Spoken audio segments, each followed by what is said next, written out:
He's not breathing. Starting CPR. Oh my God! What happened? Someone call 911. Like- Ambulance is coming. Stay with me. 1, 2, 3, 4, 5. Come on, breathe.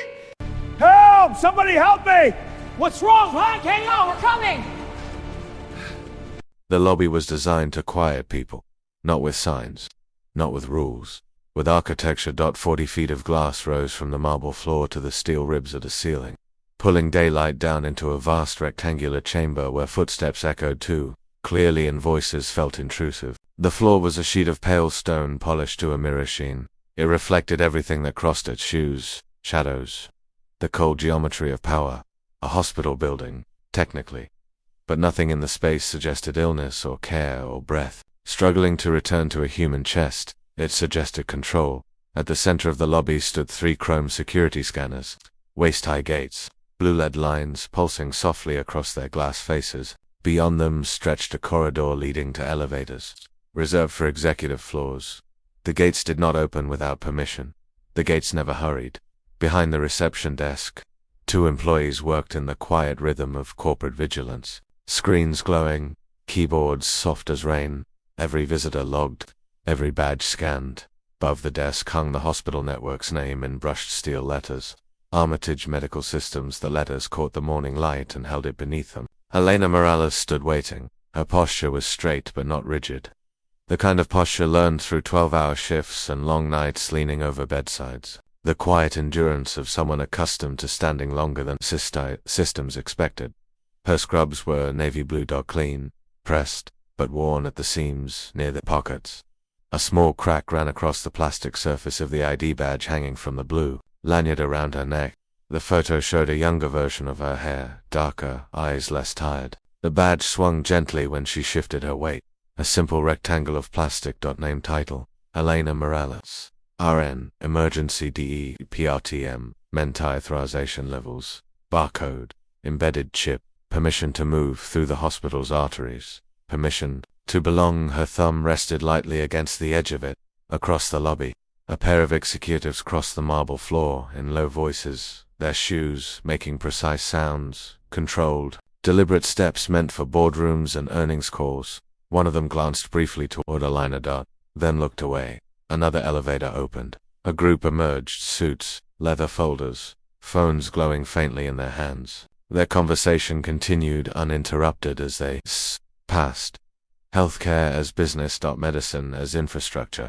Human bodies reduced to liability curves and cost projections. The lobby held their movement like a tide. Moving through glass, Elena waited. She had been told to wait. Someone from administration needed a formal report about the incident in the packing structure that morning. Documentation for internal review.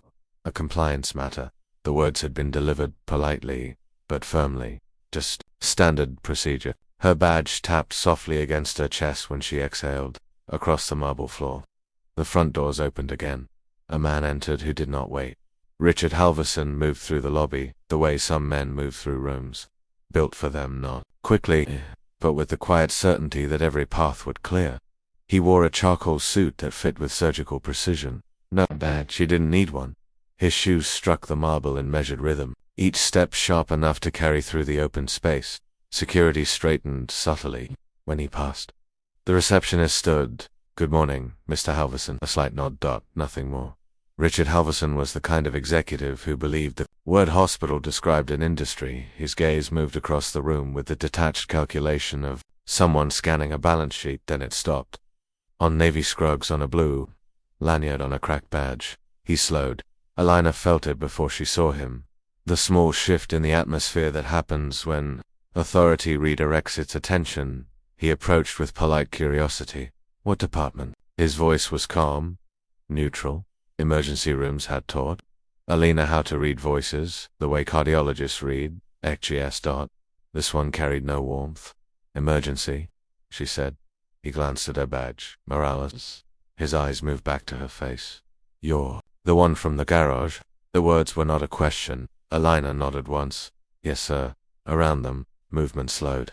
Conversation soft. People nearby pretended not to listen. Halverson studied her for a moment, not as a person, as a variable. Reviewed the preliminary report. Silence spread outward across the marble floor. You performed CPR, yes. On hospital property, yes. Without authorization from the response team. Elena did not move. The badge hung steady against her chest. He collapsed. She said simply. Halverson gave a small exhale through his nose. Not anger. Amusement. Double quotes. Do you know how many liability violations that represents? The question hovered in the air like a sterile instrument waiting to be used. Elena said nothing. Behind her, the security gates hummed softly. Halverson turned slightly toward the reception desk. Was she scheduled to be on duty? No, sir. His attention returned to Elena. So let me understand this. His voice remained almost conversational. You inserted yourself into a medical emergency on corporate property while off duty, without authorization, creating exposure for this organization. The words sounded rehearsed, polished, as if they had already passed through legal review. Elena's hands remained at her sides. He didn't have a pulse. For a brief moment, the lobby seemed to hold its breath. Halverson tilted his head slightly. And that, he said calmly, is exactly the kind of emotional reasoning that creates institutional risk. A pause. The marble floor reflected them, both suit and scrubs. Standing in silent opposition, Halverson gestured lightly toward the security desk. Deactivate her badge. The receptionist hesitated. Only for a second. Yes, sir. Elena felt the moment before it happened. A quiet click. Somewhere inside the system, her permissions disappeared. The gates would no longer open for her. Her badge had become plastic. Halverson looked back at her. His voice carried easily across the marble lobby. You're fired, nurse. No anger. No raised tone. Just administrative finality around them. The building performed its most practiced ritual. Silence. Executives looked down at phones. Assistants studied tablets. Security watched the floor. No one spoke. Elena reached up slowly and lifted the lanyard from her neck. The plastic badge turned once between her fingers. Light from the glass wall slid across its surface. 12 years of night shifts. Children, pulled back from the edge of drowning lungs. Old men, brought back from silent hearts. Every code blue. She had answered. Every pulse that returned under her hands. All of it condensed into a rectangle of cracked plastic. She set the badge gently on the reception counter. The sound it made was very small. Halverson had already turned away. His shoes moved across the marble again, crisp, controlled, undisturbed. Behind him, the elevators opened like obedient machinery. He stepped inside without looking back. The doors closed. The lobby resumed its quiet choreography. People moved again. Conversations restarted. But something invisible had settled into the air. Because buildings like this one were designed to function on rules. Protocols. Clearances. Permission. Ammunition. Within those systems, there was a dangerous idea that rarely appeared in policy manuals, that sometimes the most important action a person can take is the one they were never authorized to perform. High above the marble floor, sunlight continued pouring through the glass walls. The building looked immaculate, untouched, as if nothing meaningful had happened there at all. Morning in the parking structure arrived without sunlight. The garage existed beneath the hospital like a second, unfinished world, a ceiling of exposed pipes, thick concrete pillars, and rows of parked vehicles resting in gray half-light. Fluorescent fixtures hung from metal brackets overhead, their white glow uneven and restless. Some flickered, some hummed. The air smelled faintly of motor oil. Damp cement and rubber footsteps sounded hollow against the concrete floor. Each movement echoed just long enough to remind you that the space was not built for comfort. It was built for storage, cars, equipment, overflow, not people, not breathing. At 7:12 that morning, Elena Morales stepped out of the employee stairwell and into the garage. Her shift had ended 40 minutes earlier. The navy scrubs were the same ones she had worn through a long night in the emergency department. The collar carried the faint crease of exhaustion. A pen remained clipped to her pocket out of habit more than necessity. Her badge hung from its blue lanyard. It moved slightly. When she walked, she carried nothing else. Most nurses left a shift with the quiet fatigue of survival, the kind that lived in the shoulders and behind the eyes. Elena moved the way experienced emergency staff often did after a long night. Steady, economical, conserving energy without appearing tired. The garage was quiet. An engine turned somewhere across the rows. Her car door slammed. The fluorescent lights flickered. Again. Elena passed between two concrete pillars. Then she heard it. Not a shout, a sound smaller than that. A sudden impact. She turned 20 yards away. Beside a dark sedan, a man lay on the concrete, one moment standing, the next moment down. A woman nearby gasped sharply, her voice bouncing against the low ceiling. Oh my God. Two people froze near the row of parking spaces. Someone dropped a set of keys that clattered across the floor and spun in a circle. The man was not moving. Elena was already moving. Her body did not pause for thought. It rarely did when certain sounds reached her ears. Years in emergency medicine had trained something deeper than decision-making, an instinct that activated before analysis. She crossed the distance quickly. The concrete felt colder as she dropped to one knee beside him. He was older, late 50s, maybe early 60s. Broad shoulders beneath a faded jacket. Weathered hands. His eyes were half open, but empty. Elena, the woman said weakly, though Elena had never met her before. In emergencies, people searched for names even when none existed. Elena leaned close. Sir, can you hear me? Nothing. Her fingers moved immediately to his neck. Carotid artery. Pressure. Silence. No pulse. A thin current of stillness passed through the garage. Elena inhaled once. Then the world narrowed. Call 911. She said calmly to the nearest bystander. Now. Someone fumbled for a phone. Another voice said, Security's inside the lobby. Elena was already positioning her hands, one palm over the center of his chest, the other locked above it, her elbows straightened, her shoulders aligned over her wrists. Emergency medicine was often romanticized in television dramas as chaos, shouting, rushing, frantic heroics. The truth was quieter, more mechanical. Sepia began with a downward movement, hard, precise. The man's chest depressed under the force, then released. Elena began counting, not loudly, under her breath. 1, down again, 2. The concrete floor absorbed the rhythm. The fluorescent lights flickered above them. 3. A small circle had formed, now people standing uncertainly around the scene. They watched the movement of her arms rising and falling in steady repetition. 4. Someone whispered, Is he dead? Elena did not answer. 5. CPR was not gentle. It could not be. Every compression demanded weight 2 inches down, 30 times, again and again, forcing the heart between the sternum and spine like a manual pump. Her hands remained steady, having concrete beneath her knee, oil stains nearby. 8. A security guard appeared at the far end of the row, jogging toward the group. Medical team is on the way. He called Elena, didn't look up. 9. The rhythm continued. 10. The guard slowed as he approached. You with staff? He asked. She kept counting. 12. Her badge swayed gently from the lanyard, with each compression. 15. She's a nurse, someone said. The guard hesitated. Pulse had hovered in the space like an invisible barrier.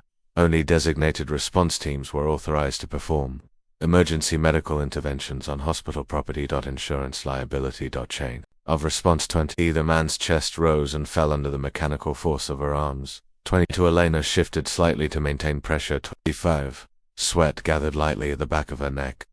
The guard spoke again, more uncertain now. Ma'am, are you on duty? She did not stop. 28. The bystanders watched the movement of her hands. 29. The fluorescent lights buzzed. 30. She tilted his head back and gave 2 breaths, then returned 2 compressions. The rhythm resumed. 3. Her voice was steady. 4. Minutes passed in compressed fragments of time. Footsteps echoed in the distance, someone running from the main building. 10. The body beneath her remained stubbornly silent. 11. CPR demanded faith without evidence. 14. Faith that somewhere inside the quiet chest, electrical pathways might still remember how to fire. 18. Faith that oxygen, forced through stubborn lungs, might reach something still alive. 22. Her arms began to ache. She did not slow. Then a cough. Small. Violent. The man's body jerked. Beneath her hands, Elena stopped immediately. Her fingers returned to his neck. For a moment there was only the buzzing, fluorescent light above them, then dash a pulse. Faint, but real. There, she said quietly. Air entered the man's lungs in a ragged inhale. The circle of bystanders exhaled all at once. Sirens echoed faintly from the ramp leading into the garage. Paramedics rushed in with equipment bags and a stretcher. One knelt beside her. What have we got? Male, Elena said. Cardiac arrest. No pulse on arrival. CPR approximately 3 minutes. Pulse returned. The paramedic nodded once. Good work. They moved efficiently now. Oxygen mask. Cardiac monitor. blood pressure cuff. Elena stepped back slightly as the professionals took over. Her knee left a faint mark on the dusty concrete dot as they lifted the man onto the stretcher. His eyes fluttered open briefly. He looked at Elena. Not clearly, but enough. His lips moved. The paramedic leaned close. "What's that, sir?" The words came slowly, broken by weak breath. "Call," he swallowed. "Commander Hayes." The paramedic glanced at Elena. Neither of them understood the name, but the words were written down. The stretcher rolled toward the ambulance waiting at the garage entrance. Doors closed. Sirens rose, then faded into the distance. The GOAS returned to its quiet geometry of concrete and parked cars. People drifted away. Engines started. Life resumed. Elena stood alone for a moment beneath the flickering fluorescent light. Her hands were slightly red. The badge rested against her chest again. In places like emergency rooms, and sometimes in forgotten corners of parking garages, there existed a quiet truth that rarely appeared in policy documents. The line between life and death was rarely drawn by authority. It was drawn by whoever was willing to kneel down first and start counting. The conference room was smaller than the lobby, but it felt colder. Fluorescent lights hummed above a beige ceiling grid, casting a pale, administrative glow across a table designed for quiet compliance. The walls were neutral, the carpet gray, every object placed with the same philosophy that governed the rest of the building. Efficiency without personality. No windows. No daylight. A single glass wall faced the hallway outside, frosted halfway up, transparent above it, a visual reminder that privacy inside institutions was always partial. Elena Morales sat alone at the table. Her hands rested loosely in front of her. The blue lanyard was gone. Now, where the badge once hung, there was only the faint indentation of fabric at the collar of her scrubs. The badge itself lay on the table, placed neatly beside a stack of printed documents. The plastic rectangle looked smaller here, less like identification, more like evidence. Across from her sat two representatives from Human Resources. They had arranged the paperwork before she entered the room. Forms clipped into tidy groups. Termination, notice, liability, acknowledgement. Internal conduct violation report. The top page carried a printed heading: Incident Review, Unauthorized Medical ERV, ENTRV, INTRV, INTR. The woman from HR adjusted her glasses and glanced down the page. Her tone was measured. "We're simply completing the administrative process." Elena nodded once. She had worked long enough inside hospitals to recognize the rhythm of institutional language. Words were softened here, edges removed. The language of consequences wrapped in polite procedure. Administrative process. Compliance review, policy alignment. The words never said what they meant.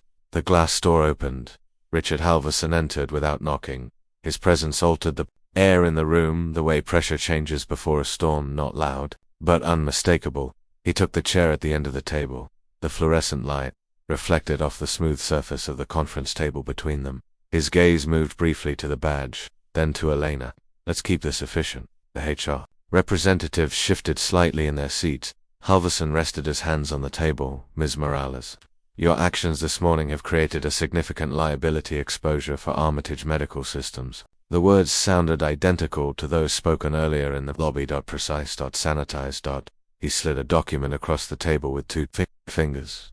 A printed incident summary. "You performed cardiopulmonary resuscitation on hospital property without authorization from the designated response team." Elena said nothing. Halverson continued.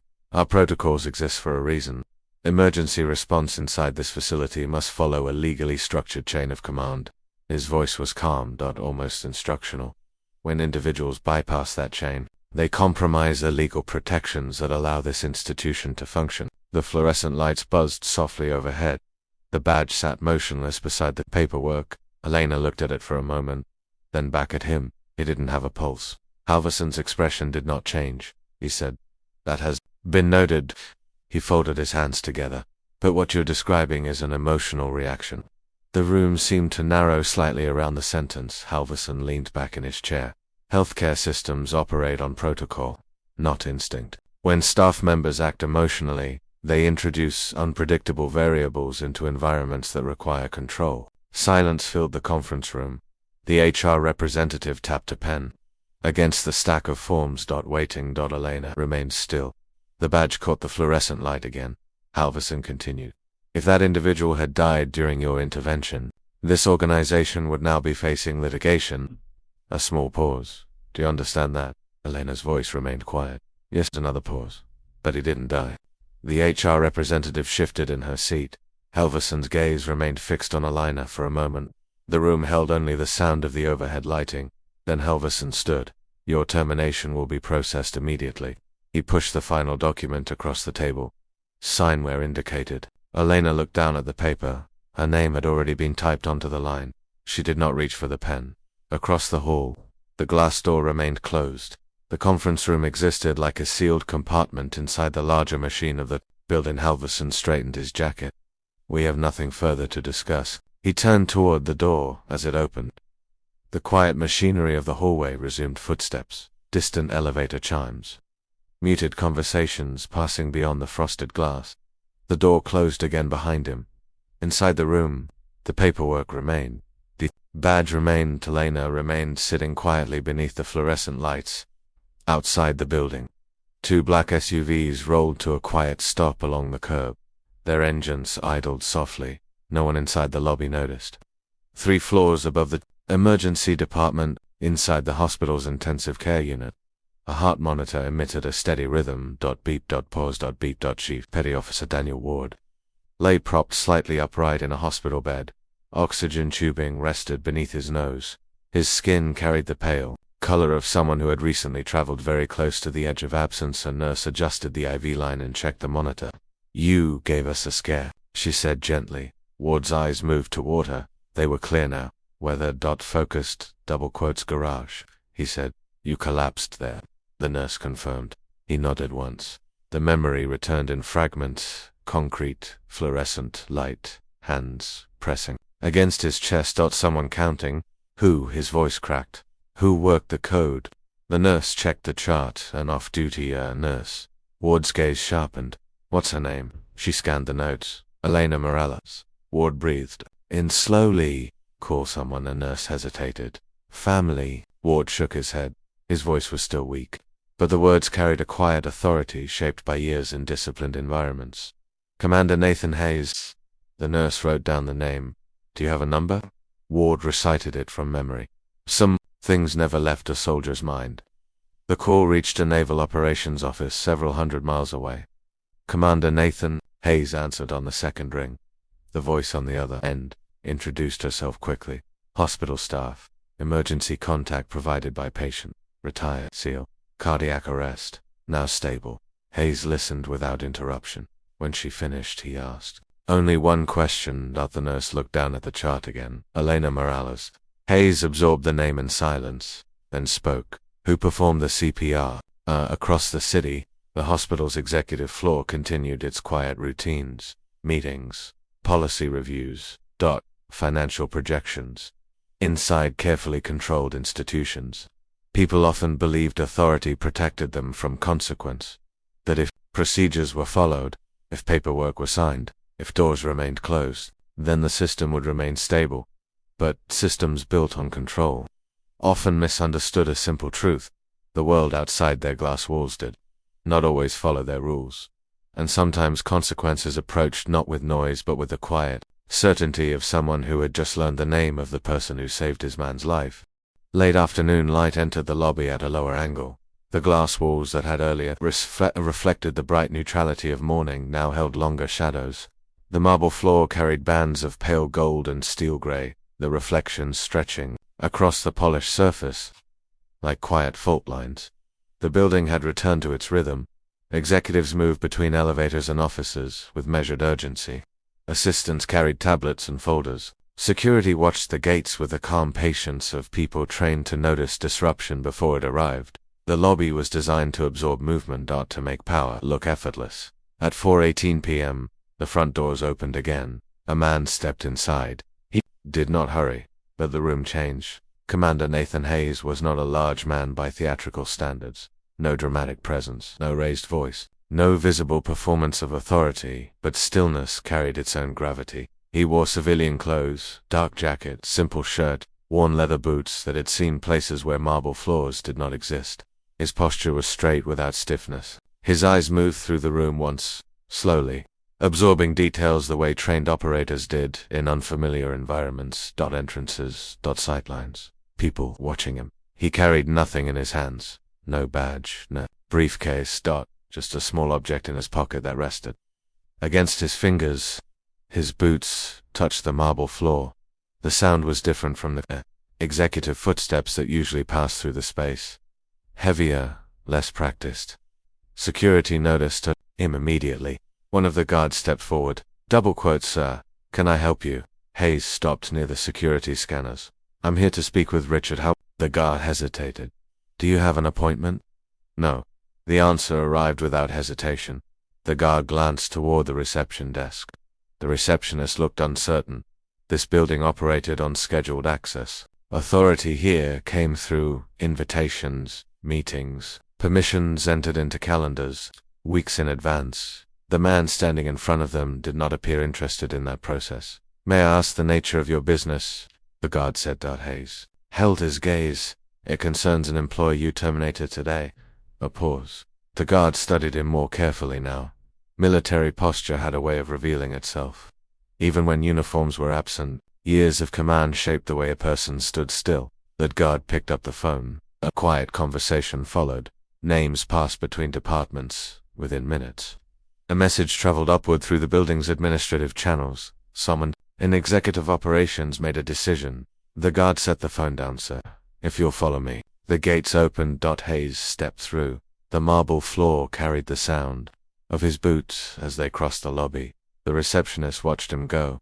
The empty space at the counter where Elena's badge had rested earlier seemed strangely visible. Now the executive floor was quieter than the lobby. Carpet replaced marble. The hallway smelled faintly of polished wood and filtered air. Glass walls revealed conference rooms where discussions continued in controlled tones. The guard stopped outside a large boardroom. "Meeting in progress," he said. Hayes nodded. "That's fine." The guard knocked once. A voice inside responded. "Come in." The door opened. Inside the room, a dozen executives sat around a long table of dark wood. Screens displayed financial projections. Charts glowed against the wall. Richard Halverson stood near the head of the table, which means the third quarter liability reserve. He stopped when he saw the man in the doorway. The room fell quiet. Hayes entered. The guard remained outside.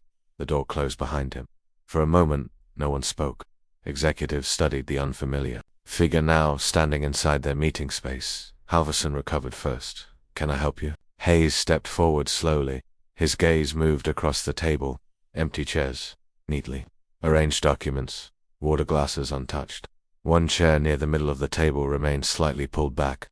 Recently used. It was the chair where Elena had sat earlier that afternoon before being escorted out of the executive floor. Hayes stopped beside it. Then he looked at Halverson. His voice was quiet, but it carried across the room with the clarity of a command delivered in open terrain. "Who fired the nurse who saved my man's life?" No one moved.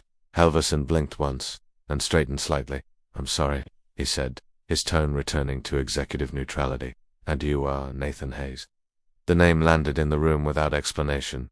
Some of the executives exchanged brief glances. Halverson's expression remained composed. "Well, Mr. Hayes, personnel matters inside this organization are handled internally.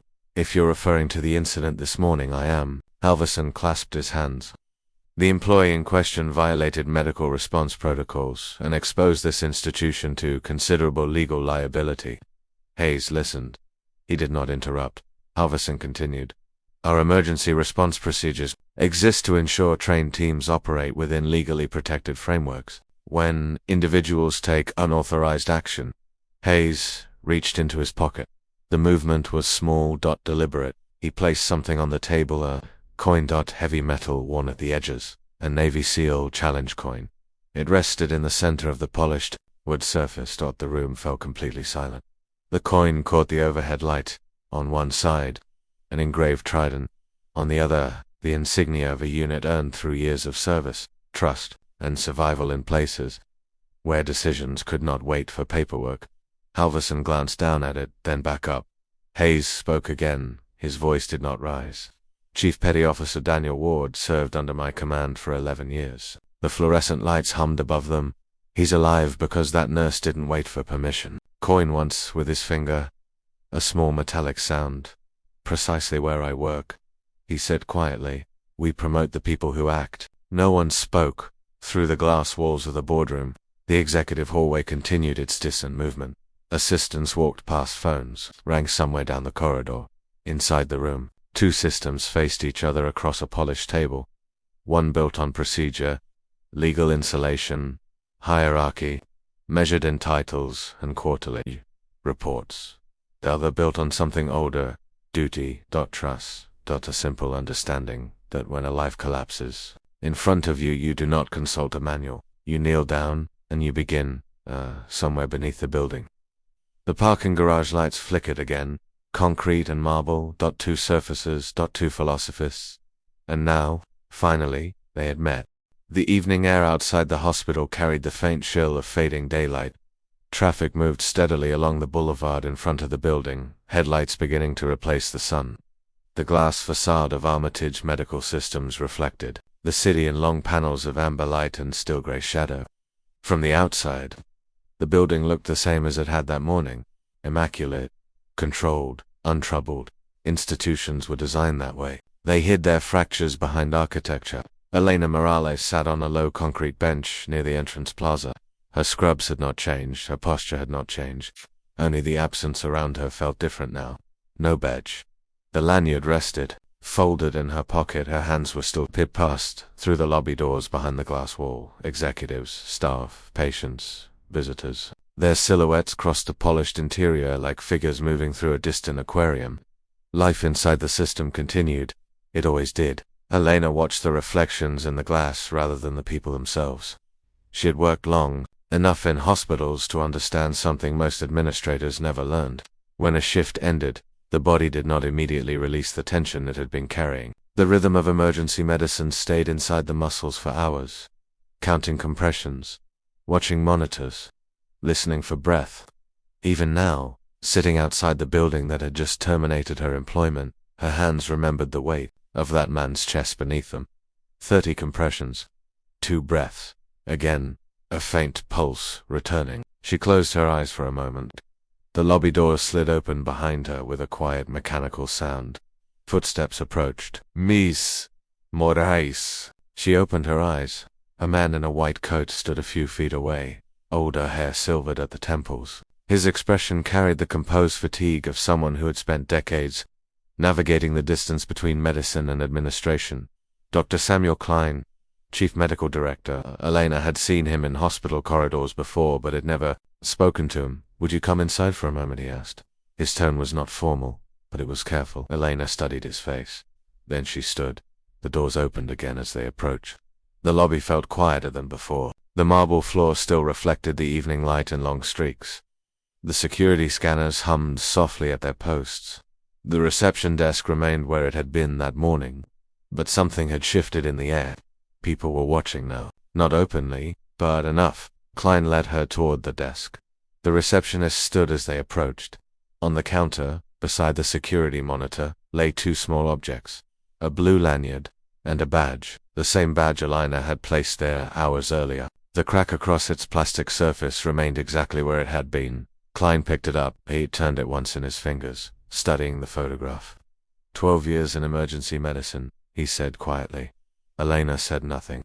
Klein looked toward the executive elevators across the lobby. Mr. Halverson made a decision this morning based on the legal department's recommendation. A small pause. That decision has been reconsidered. The word hung in the air. Around them, conversations in the lobby slowed again. Klein held the badge out to her. Elena Morales, he said, his voice firm now. This hospital employs nurses to save lives. She accepted the badge. The plastic felt warm from his hand. For a moment she simply held it, her thumb resting along the cracked edge. Then she slipped the lanyard back over her neck. The badge settled against her chest again. The weight of it felt different now. Not lighter, heavier. Across the lobby, the elevator doors opened. A man stepped out.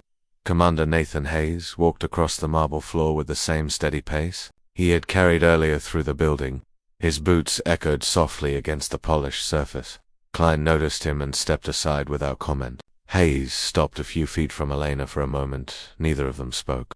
The badge rested against her scrugs. The crack in its plastic surface caught the light. Hayes studied it briefly. Then he looked at her. "My operator's alive," he said. His voice carried the quiet certainty of someone who did not exaggerate facts. Elena nodded once. I'm glad. Hayes reached into his pocket. He removed a small object and set it gently on the reception counter. The challenge coin. The same one that had rested on the boardroom table upstairs. Metallicans marble. A soft, final sound. "My operator is alive," Hayes said again. "Because you didn't wait for permission." The sentence landed without drama, but its meaning filled the space around them. Elena looked at the coin, then back at him. Hayes gave a single nod. Then he turned and walked toward the lobby doors. The glass panels opened. Evening air entered the building briefly, and he was gone. The doors closed behind him. Inside the lobby, the quiet rhythm of the hospital resumed. Phones rang. Footsteps moved.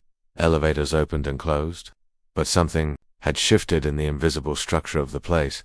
Institutions like to believe they ran on authority, on titles, on policies written in controlled language. But beneath those systems existed a more fragile truth. Hospitals did not exist because of marble floors or executive meetings. They existed because somewhere, at the moment when a human body stopped cooperating with life, someone was willing to kneel beside it, without permission, without certainty, without waiting. Elena adjusted the badge against her chest. The crack in the plastic remained visible, a reminder. She turned toward the hallway that led deeper into the hospital, toward the emergency department. The doors ahead opened as she approached, not because of authority, because she belonged there. And as she walked back into the building, the badge resting against her chest carried a meaning the architects of institutions rarely understood. It was not a symbol of obedience. It was a weight, a promise, and the quiet responsibility to act even when the system preferred silence.